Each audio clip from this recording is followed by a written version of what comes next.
Obrigado por nos acompanhar nesta transmissão do culto a Deus na Primeira Igreja Batista do Pará. Somos uma igreja que expõe a palavra de Deus e cremos que a Bíblia é inerrante, infalível e suficiente para nos tornar mais parecidos com Jesus. Queremos te encorajar a estar conosco em nossos cultos presenciais aos domingos, às quartas e aos sábados. Assim, poderemos celebrar juntos o Deus vivo e aprendermos mais as verdades de sua palavra. Se você tomou alguma decisão, entre em contato conosco através do nosso site e das redes sociais. Queremos orar por você e ajudá-lo na sua caminhada com Cristo. Que Deus te abençoe copiosamente em nome de Jesus. Amém. Queridos, tem alguém nos visitando nesta noite? Se é o seu caso, primeira, segunda, terceira vez no máximo você está nos visitando, levante a sua mão que nós queremos reconhecer você. Olha, tem um senhor ali atrás, uma senhora ali, olha, tem uma porção de gente ali. Tem alguém aqui do meu lado direito, olha, ali também tem uma jovem ali, aqui no meio. Pela graça e misericórdia do Senhor, estamos cheios de visitantes hoje. Você que está perto, cumprimente, dê aquele sorriso, aquele aperto de mão alegre, é uma chuva de aperto de mão, glória a Deus. Ninguém vai, a não ser que a pessoa não se acuse, ninguém vem na nossa igreja como visitante e diz assim, ninguém falou comigo. Não, é um bocado de mão que você nem consegue apertar direito a mão. Glória a Deus por isso, porque temos avançado em sermos uma igreja acolhedora para os nossos visitantes. Tendo acolhido todos, nós vamos agora continuar a nossa adoração, rendendo louvor ao Senhor com os nossos dízimos e ofertas. Você que está nos visitando, fique bem à vontade, você é um convidado. Esta é uma responsabilidade para os membros desta igreja, e isso quando fazem com alegria. Então vamos juntos adorar o Senhor, também com nossos dízimos e ofertas.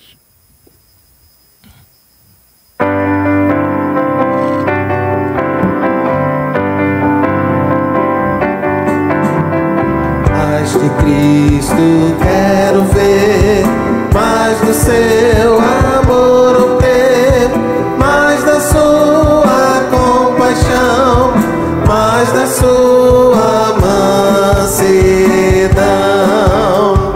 mais de Cristo, mais de Cristo, mais do seu puro e santo amor, mais do meu Mestre Salvador.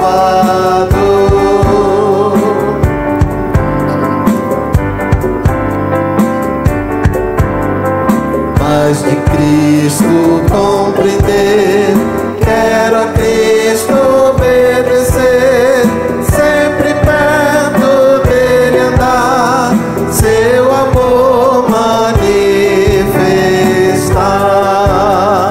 Mais de Cristo, mais de Cristo, mais do seu puro e santo amor, mais do meu Mestre Salvador.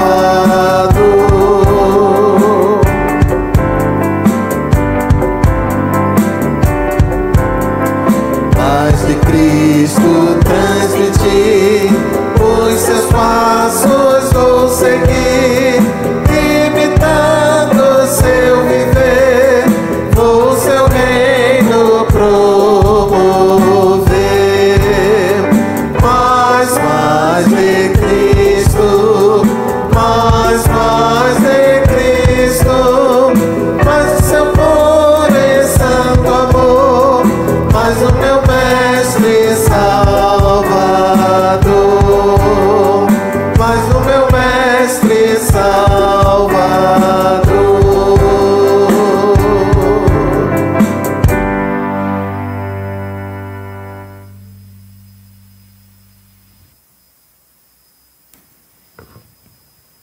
Há alguém entre nós que está aniversariando de hoje até o próximo sábado? A nossa diaconisa irmã Araci vai lhe receber aqui na frente, aniversário de nascimento, de matrimônio ou de batismo. Pode vir aqui, olha, a irmã está vindo ali. Você irá receber um abraço da nossa diaconisa e nós vamos orar daqui a pouco. Querida irmã, eu peço também oração pelos missionários Eliverton e Jennifer Aguiar, conforme aqui a imagem, que nós possamos sempre lembrar, não apenas no momento de culto, que nós possamos sempre lembrar de orar pelos nossos missionários. Nós apoiamos diversos, se eu não me engano, são 14, 19 trabalhos missionários. O pastor Paulo está ali na dúvida, você pergunta para ele ali no final. Mas, além de apoiar financeiramente, de apoiar de outras formas, eu acredito que a forma mais importante, que não exclui as outras, de apoio é a oração.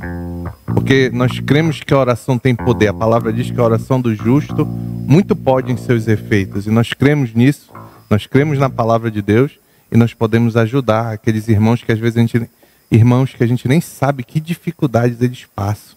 A gente não tem a mínima ideia. O pastor Paulo sabe mais ou menos, porque conversa com eles regularmente, mas a maioria de nós não tem. E certamente as nossas orações podem ajudá-los. E peço também oração por mim, que o Senhor tenha misericórdia, me dê força e energia para a pregação que logo mais irei fazer, tá bom? Oremos. Deus eterno e todo-poderoso, Tu és maravilhoso e por isso nos reunimos aqui para bendizer o Teu nome, para Te adorar, Senhor. Queremos Te adorar, ó Santo Deus, como os anjos, mas por enquanto não podemos porque estamos na carne. Então, Senhor, Te peço, transforma os nossos corações, transforma as nossas mentes, que a Tua palavra, Senhor, que seja pregada hoje, seja para o nosso real arrependimento, que nós possamos cada vez mais Te glorificar, sabendo que nós não temos como pagar, Senhor, essa bendita graça. Obrigada, Senhor, pelos aniversariantes que estão aqui. Sê com cada uma delas, que elas sejam cada vez mais firmadas na rocha que é Jesus Cristo, que elas tenham sede de Ti, que elas andem pelos Teus caminhos e nunca se desviem, Senhor. Também Te peço, Senhor, pelo nosso pregador dessa noite, pastor André, sê com ele, Senhor, que ele diminua, que Tu cresças, que a Tua palavra, Senhor, abundante e poderosa, venha de encontro a nós e que nós saiamos daqui muito diferente do que quando chegamos. Também, Senhor, sê na região de Faro, que os nossos missionários, Everton e a sua esposa, estejam cheios do Teu Santo Espírito para falar do Teu reino, para levar a palavra a quem necessitar, que seja, Senhor, como fogo na palha, que se espalhe, que as pessoas Te conheçam. Esse é o nosso desejo como igreja. Sê com cada um de nós e abençoa-nos, Senhor, com a Tua palavra que logo mais vai ser pregada. Tudo isso Te agradeço no nome de Jesus, que em breve voltará. Amém.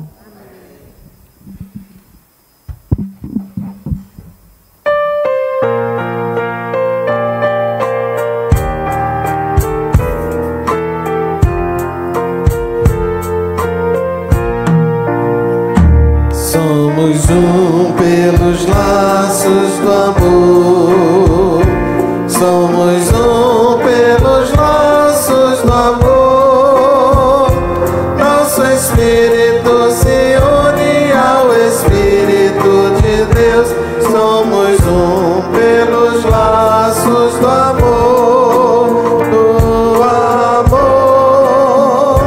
Somos um pelos laços do amor. Somos um pelos laços do amor. De mãos dadas mostraremos que nós somos do Senhor. Somos um pelos laços do amor. Somos um pelos laços do amor. Somos um pelos laços do amor.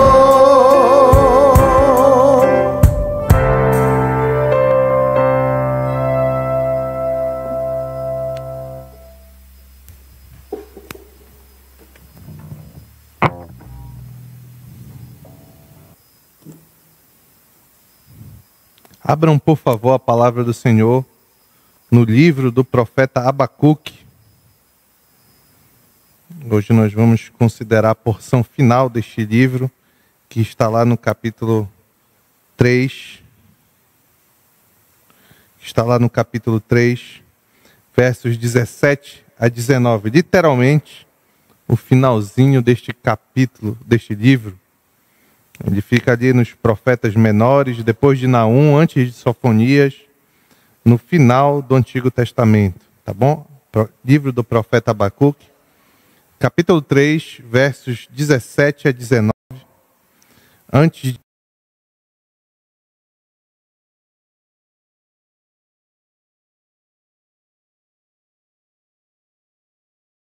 nasceu um importante filósofo grego do período helenístico, chamado Epicuro, pai do epicurismo, cujos seguidores Paulo debateu em Atenas, como narrado em Atos, capítulo 17, versos 18.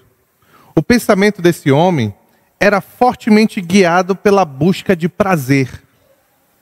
Isso porque Epicuro não acreditava na imortalidade da alma e entendia que depois da morte não havia nada. Por isso ele ensinava que o dever de todo homem era tornar a própria vida o mais prazerosa possível. Ressalto que Epicuro não defendia prazeres turbulentos e promíscuos, mas prazeres refinados, como um tranquilo senso de humor, ficar descansando, uma boa quantidade de conforto e tranquilidade, independente das circunstâncias. Epicuro não era ateu por si só, mas um pagão que cria que os deuses, entre aspas, não se preocupavam ou se envolviam com os assuntos humanos, servindo a esses deuses apenas como ideais morais para a humanidade. Por isso, este homem, ao refletir sobre a existência do mal no mundo, chegou à conclusão de que deuses não poderiam importar-se com a humanidade. E seu argumento, o argumento que ele criou, até hoje é usado como um forte argumento contra a existência de Deus pelos ateus. A lógica para ele chegar a essa conclusão parte de 3 características também atribuídas ao Deus da Bíblia. A Bíblia diz que o nosso Deus, ele é onipotente, onipotente, pode todas as coisas, onisciente, conhece, sabe todas as coisas e bom. É isso, a Bíblia diz que o nosso Deus possui essas 3 características. Com base nessas 3 características, o filósofo Epicuro afirmou que se 2 dessas forem verdadeiras, a terceira automaticamente é falsa sobre um Deus. Ele estava pensando nos deuses pagãos, mas o argumento é usado da mesma forma hoje para confrontar a existência do nosso Deus, o Deus da palavra, o Deus da Bíblia. E a lógica dele era a seguinte, ele dizia mais ou menos assim: se Deus é onisciente, sabe todas as coisas, e onipotente, pode todas as coisas, e consequentemente ele tem conhecimento de todo o mal e poder para acabar com o mal que existe no mundo. Mas ele não faz. Porque ele não faz, ele não é bom. Essa é a lógica deste homem. Uma das lógicas, né? A segunda é: se Deus pode todas as coisas, e é bom, e tem poder para acabar com o mal que existe no mundo, mas não acaba, talvez ele não conheça a totalidade do mal que existe no mundo. Então ele não é onisciente. E por terceiro, ele diz: se Deus sabe todas as coisas, tem poder, é bom, mas ele não acaba com o mal que existe no mundo, então ele se Deus conhece todas as coisas, é bom e não acaba com o mal que existe no mundo, então ele não faz porque ele não é capaz de fazer. Ele sabe todas as coisas, é bom, mas ele não tem todo o poder. Essa era a lógica de Epicuro. Abacuque também enfrentou, o autor do livro que vamos considerar nesta noite, também enfrentou o problema do mal. E diante do problema do mal que se aproximava do seu povo, do povo de Judá, ele obteve de Deus uma resposta muito melhor do que a resposta imaginada por Epicuro. Deus revelou a ele como ele permanece sendo Deus onipotente, onisciente e bom. Por isso, Abacuque, no final do livro, ora e louva ao Senhor, por meio de belíssimas palavras, cuja conclusão vamos considerar hoje. Enfim, eu vou ler o texto que está em Abacuque, capítulo 3, versos 17 a 19. Diz assim a palavra do Senhor: mesmo não florescendo a figueira, e não havendo uvas nas videiras, mesmo falhando a safra de azeitonas, não havendo produção de alimento nas lavouras, nem ovelhas no curral, nem bois nos estábulos, ainda assim eu exultarei no Senhor e me alegrarei no Deus da minha salvação. O Senhor, o soberano, é a minha força. Ele faz meus pés como os do servo, faz-me andar em lugares altos, para o mestre de música, para os meus instrumentos de cordas. Vamos orar. Pai, obrigado pela tua palavra. Nos ajuda a compreender, a ter, Senhor, apesar de nós, a mesma compreensão que Abacuque tinha da realidade quando escreveu estas palavras, Senhor. Pedimos isso em nome de Jesus. Amém. O livro de Abacuque começa com um profeta questionador. Depois você vai poder acompanhar, são apenas 3 capítulos, você pode ler na sua casa. Mas começa com Abacuque questionador. Ele clama ao Senhor veementemente até quando o povo de Judá, o povo dele, andaria em desobediência. Isso está lá no início, no capítulo 1, versos 2 e 3. Ele diz: até quando, Senhor? Clamarei por socorro sem que tu ouças? Até quando gritarei a ti violência sem que tragas salvação? Por que me fazes ver a injustiça e contemplar a maldade? A destruição e a violência estão diante de mim. A luta em conflito por todo lado.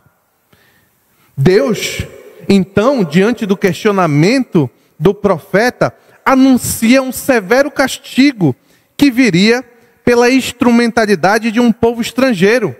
Os cruéis caldeus ou babilônios, é a mesma coisa. Então, Deus diz que diante daquela situação ao qual Abacuque questionava a ele, que ele enviaria uma forma de lidar com aquele problema. Um povo estrangeiro, os babilônios.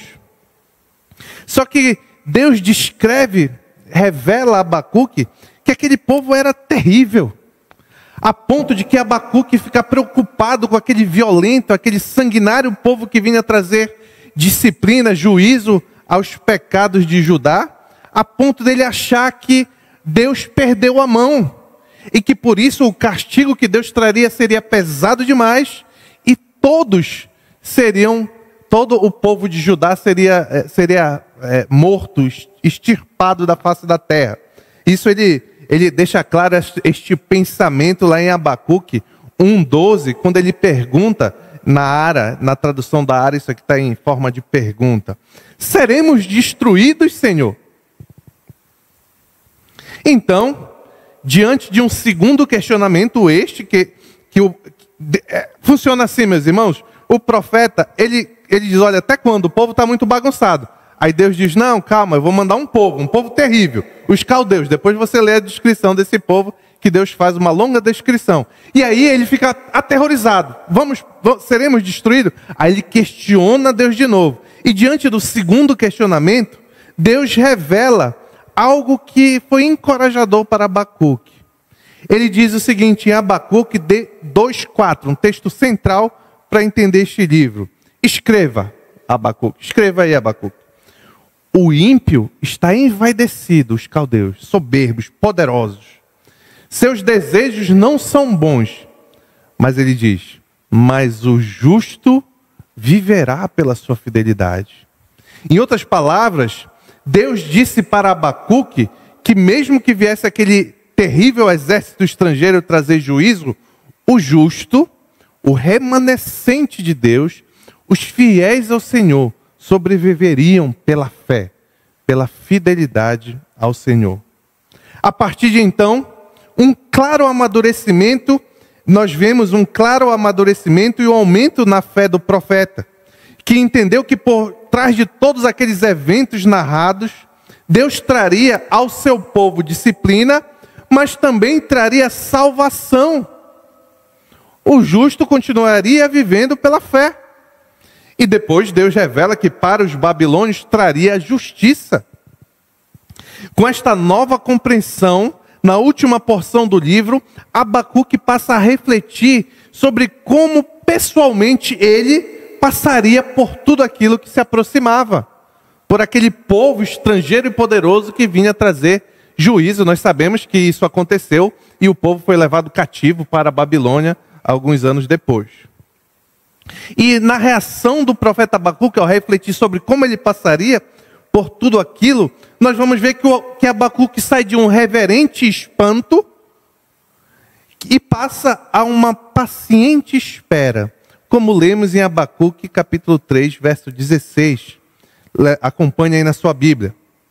Ouvi isso, tudo que Deus disse a ele, e o meu íntimo estremeceu, meus lábios tremeram, e os meus ossos desfaleceram, minhas pernas vacilavam. Aqui foi a primeira reação de Abacuque diante de tudo que Deus revelava a ele. Só que olha a continuação aí do verso 16. Tranquilo esperarei o dia da desgraça que virá sobre o povo que nos ataca. Nessa paciente espera, o profeta sabe que sofrerá perdas nesse mundo, mas no final do livro, com o amadurecimento de Abacuque, vemos que ele declara uma resolução de confiança no Senhor. Com isso, vamos aprender que, mesmo em meio a severas dificuldades, o servo de Deus deve descansar confiantemente em seu Salvador. Vou repetir. Mesmo em meio a severas dificuldades, o servo de Deus deve descansar confiantemente em seu Salvador. O primeiro ponto eu chamei de vivendo o problema do mal. Está lá em Abacuque, capítulo 3, verso 17, que eu vou ler novamente. Mesmo não florescendo a figueira e não havendo uvas nas videiras, mesmo falhando a safra de azeitonas, não havendo produção de alimentos nas lavouras, nem ovelhas no curral, nem bois nos estábulos. A primeira palavra traduzida neste verso 17 é mesmo. Neste verso, esta palavra serve para introduzir uma possibilidade hipotética. Abacuque está imaginando uma hipótese, algo que poderia acontecer. Ele diz, mesmo não florescendo a figueira, mesmo não havendo uvas nas videiras, ou como a Ara traduz, ainda que a figueira não floresça, ainda que não haja fruto na vide. Então, essa versão da Ara eu acho até mais bonita. Então, ele está imaginando uma situação terrível. É isso que esta primeira palavra do verso nos ensina. Porém, se olharmos com atenção as palavras seguintes do profeta, elas descrevem muito mais do que meras hipóteses. E estão intimamente ligadas com a realidade futura que se aproximava dele, do próprio profeta Abacuque e do seu povo. A fé de Abacuque na revelação que Deus dera para ele, do castigo, o levava a crer que essas coisas que ele estava apenas imaginando aconteceriam em breve. Não por causas naturais, mas pela devastação da guerra, pela voracidade do exército caldeu, que invadiria e consumiria tudo que fosse de valor para o povo de Judá e, consequentemente, para Abacuque. E por isso, Abacuque, ao imaginar a situação mais terrível que ele poderia, ele relaciona com a realidade da agricultura. Isso é lógico, porque naquele contexto, a quebra dessas estruturas básicas da agricultura significava a completa desolação. A economia e a sobrevivência das pessoas no contexto de Abacuque dependia diretamente do trabalho no campo. Era um povo que vivia principalmente e se alimentava do trabalho do campo. Nós não somos diferentes hoje, mas é que outras pessoas trabalham no campo e vendem para a gente.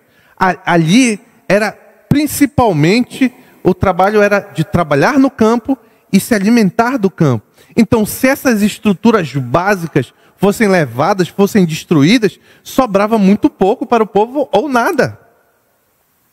E há uma lógica no argumento, na forma como é um salmo isso daqui, tá? É uma oração, uma canção também. Há uma sequência lógica que Abacuque quer revelar quando ele escreve este poema. Ele diz que, primeiramente, serão negados dos habitantes daquela terra, desde itens opcionais até itens essenciais para a sobrevivência. Por exemplo, a figueira. A figueira, que dá o figo, representava os produtos mais nobres da terra. A ausência desses itens, assim como o fruto da videira, que dava o vinho, a ausência desses itens poderia causar falta, escassez de figo, vinho, óleo, coisas que a princípio são supérfluas, mas uma destruição, uma guerra causaria certamente prejuízo nessas áreas. Só que depois dessas áreas supérfluas, Abacuque reflete que faltariam também grãos no campo. Faltaria as ovelhas, faltaria o gado, os quais já correspondem a necessidades básicas como pão, leite e carne.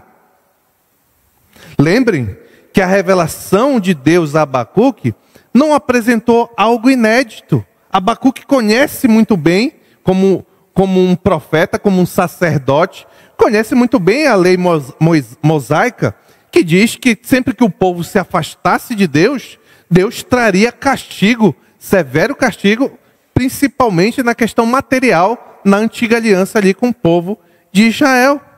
Então Abacuque relaciona o que Deus revelou a ele com as promessas de Deus, principalmente em Levítico capítulo 26, você pode ler depois na sua casa, em que sempre que o povo se afastava de Deus, Deus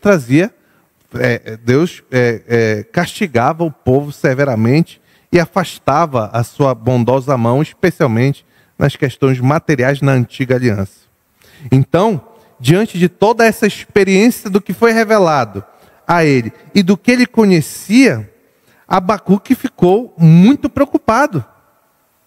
Ele ficou muito preocupado e por isso ele escreve que a maldade do povo traria todos esses prejuízos. E aí, esses prejuízos e toda a maldade do povo é justamente o problema do mal que Abacuque está lidando. O problema do mal ali se expressava na imoralidade de Judá, na desobediência de Judá, na violência, como ele clama no início da carta. Mais tarde, o problema do mal se revelaria a Abacuque e ao povo pela violência e idolatria dos caldeus, pela guerra, pelo exílio que viria e etc. Ainda assim, eu queria destacar nesta noite mais um personagem que experimentou bem de perto o problema do mal, um personagem bíblico, e eu vou fazer que nós caminhemos na leitura do texto de Abacuque e lado a lado na vida de um personagem, outro personagem bíblico, que também enxergou bem de perto a maldade do mundo. Este homem, conhecido de todos, se não de todos, pelo menos da grande maioria, foi José. Não tem como abordarmos o problema do mal sem refletirmos sobre outro personagem bíblico que conheceu bem de perto o mal. Este foi José. De filho preferido, foi vendido pelos irmãos, acusado pela mulher do seu senhor, Potifar, já no Egito, e depois preso injustamente e esquecido pelo parceiro de cela por 2 anos na prisão.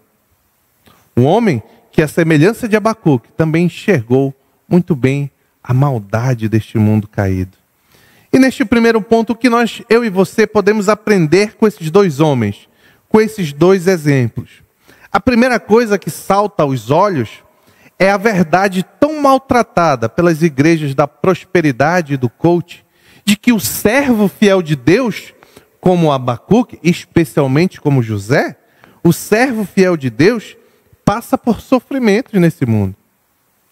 Você é um servo fiel de Deus? Isto não garante que a sua vida vai ser tranquila. Um mar de rosas. Não foi com Abacuque, tampouco com José. Com isso, aprendemos que não existe uma correlação exata entre uma vida piedosa e ausência de dificuldades. O crente passar por dificuldades não está necessariamente ligado porque há uma falta de piedade, ou porque ele está desviado. Muitas das vezes as dificuldades que o crente passa, até quando ele está, digamos, tropeçando ali, caindo, volta e meia no pecado, Deus coloca esse crente de verdade para trazê-lo em direção ao Senhor novamente. Infelizmente, vivemos em um contexto que muita gente confunde isso e muitos falsos mestres ensinam este engano. Vocês lembram não está aqui, mas eu me lembrei agora, vocês lembram dos amigos de Jó? Eles já tinham esse engano. Olha, Jó, para quem não sabe, ele é contemporâneo a Abraão. Ou seja, ele é da época dos patriarcas. Então, no tempo de Jó, já tinha esse engano. Os amigos de Jó chegaram para Jó e disseram assim: Jó, tu aprontaste alguma, Jó. Deus matou teus filhos, tu está doente, detonou as tuas propriedades, acabou tudo, Jó. Alguma tu aprontaste. Né? A mulher de Jó, maravilha, mulher maravilhosa, diz: Jó, blasfema contra Deus e morre. Isso é uma mulher maravilhosa, já tinha uma mulher sensacional. Então, essa mentalidade de que ao servo de Deus existe necessariamente uma reciprocidade da forma como eu me porto, da forma como eu vivo diante do Senhor, e as bênçãos materiais que eu vou ter ou não, isso não é bíblico. Você pode ser muito piedoso, e não apenas material, tá bom? Você pode ser muito piedoso, e isso não significa que você não terá dificuldade.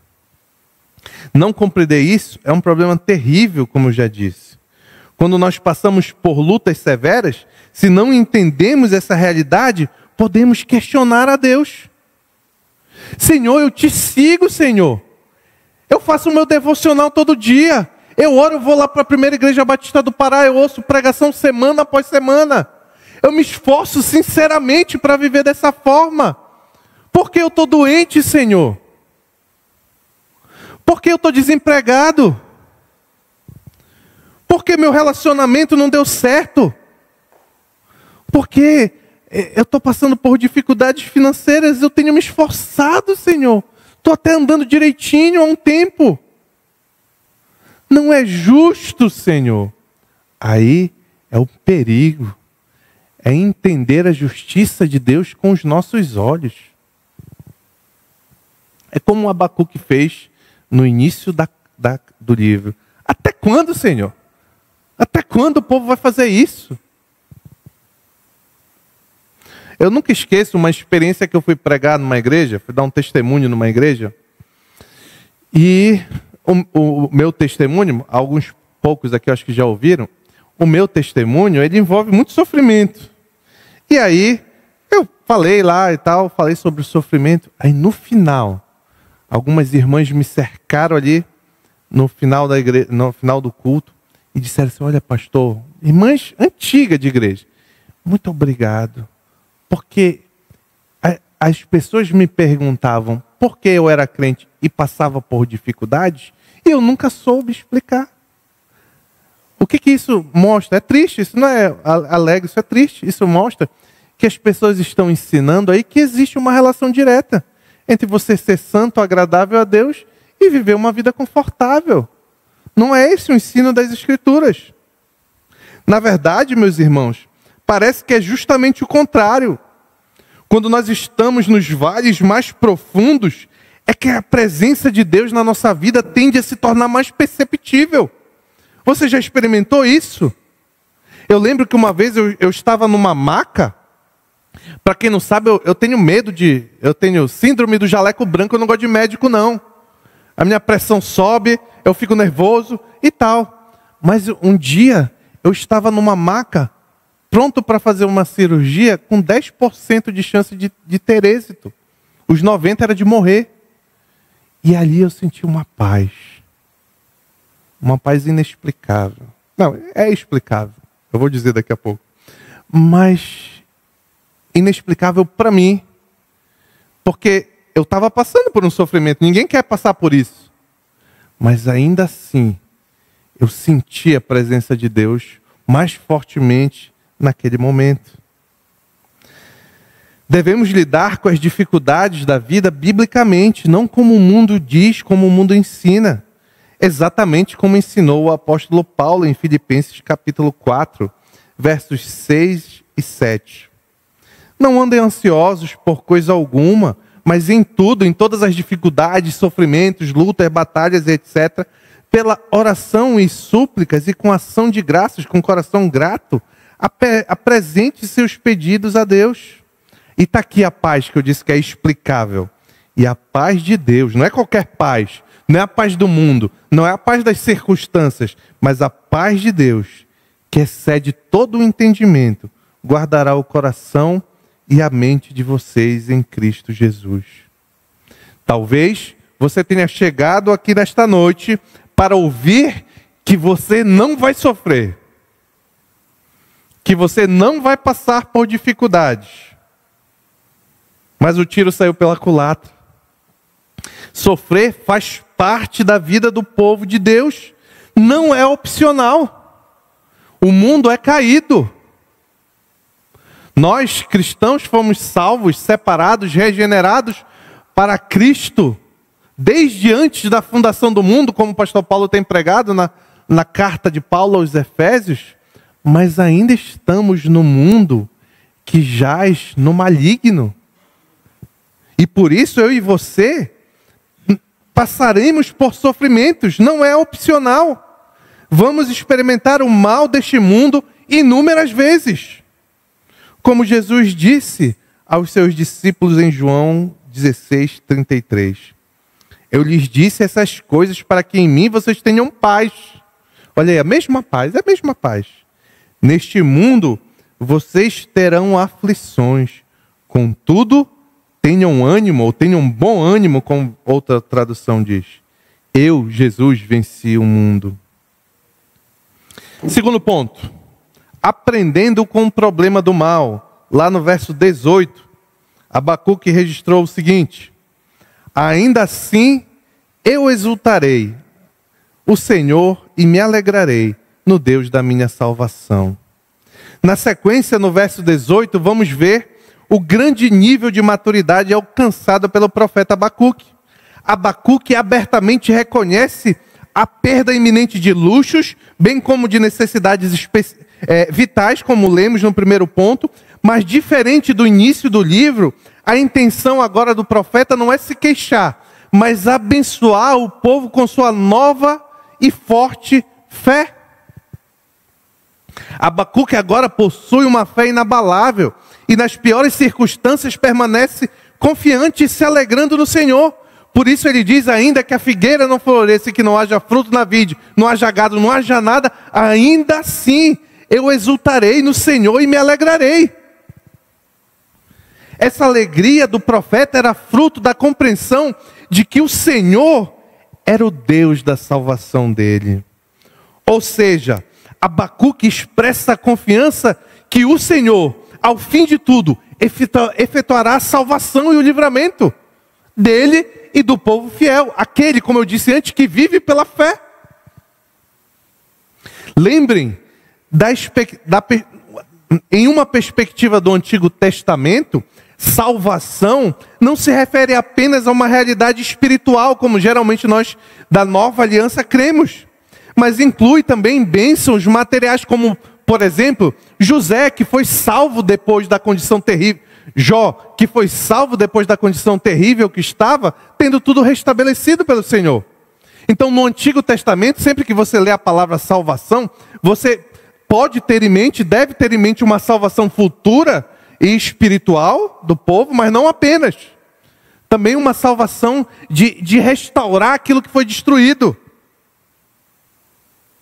Então, o que Abacuque está dizendo aqui ao exultar o Senhor da salvação dele, é que ele sabe que a despeito da destruição que viria, a despeito de toda a desgraça que o povo caldeu traria, um dia o Senhor restauraria o povo.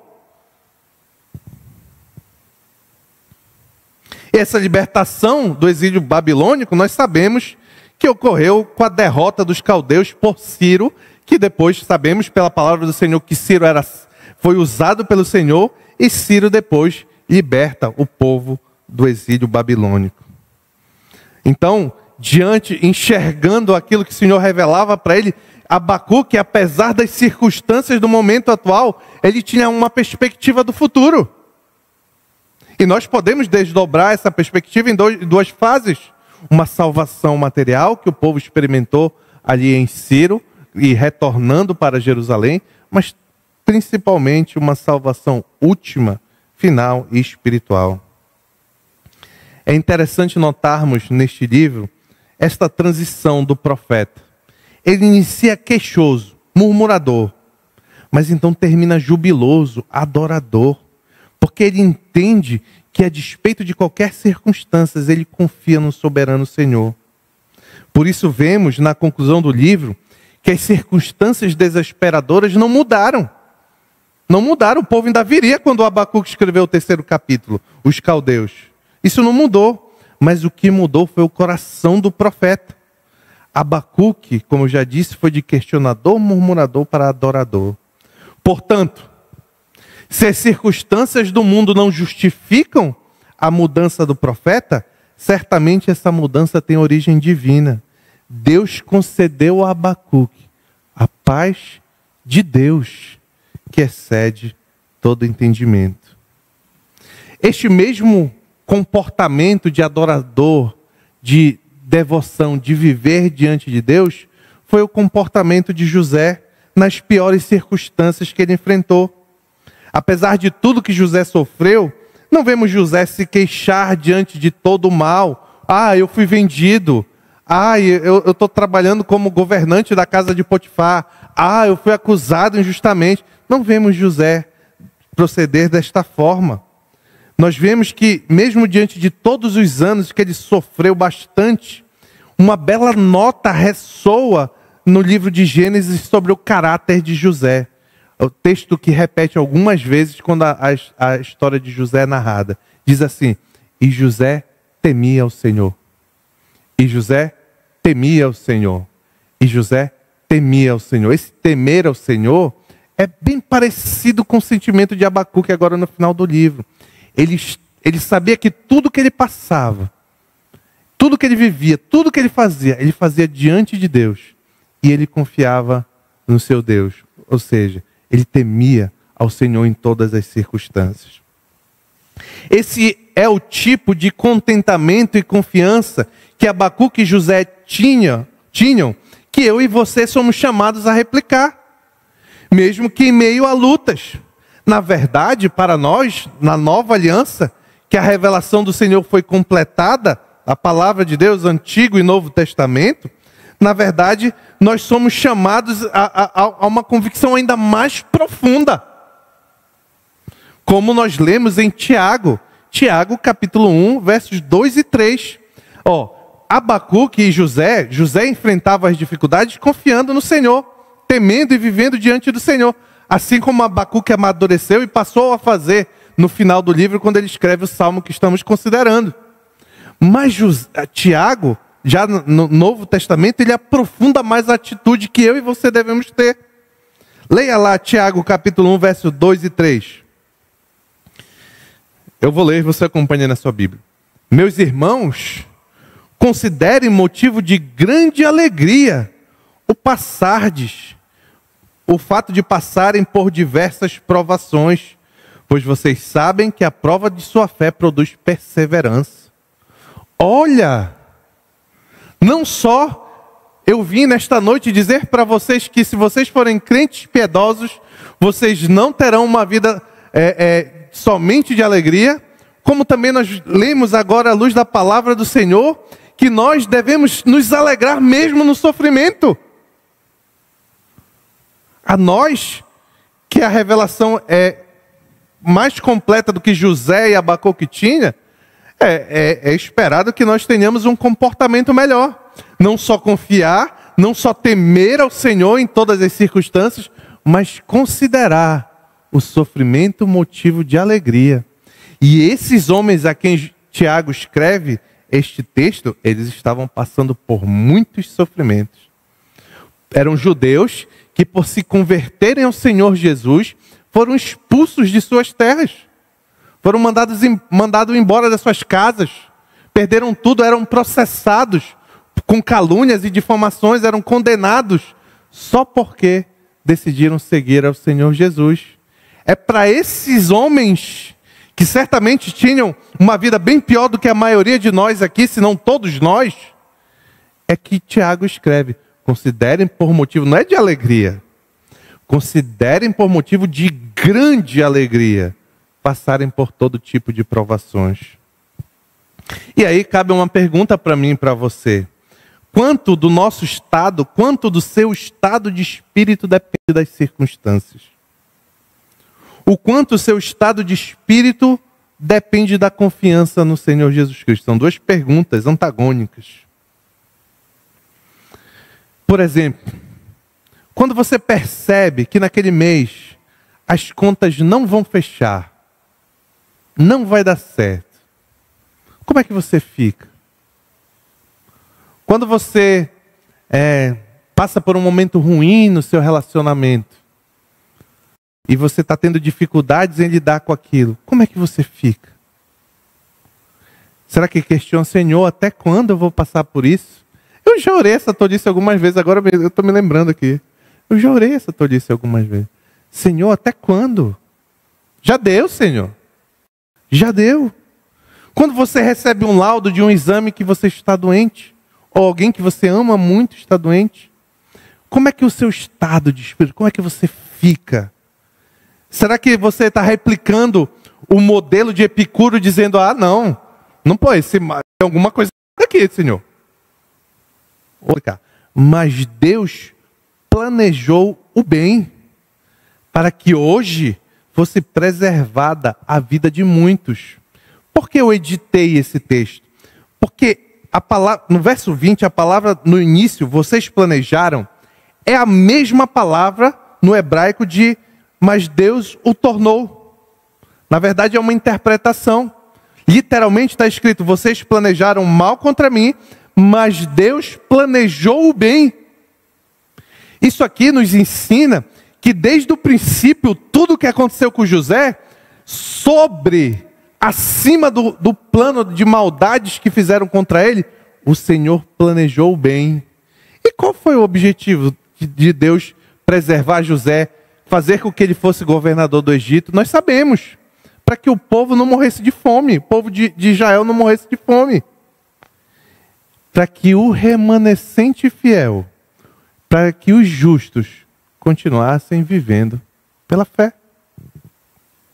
Tudo que aconteceu com José não foi transformado em bem por Deus, como geralmente nós entendemos esse texto, mas foi planejado desde o princípio por Deus para o melhor e para preservar o seu povo.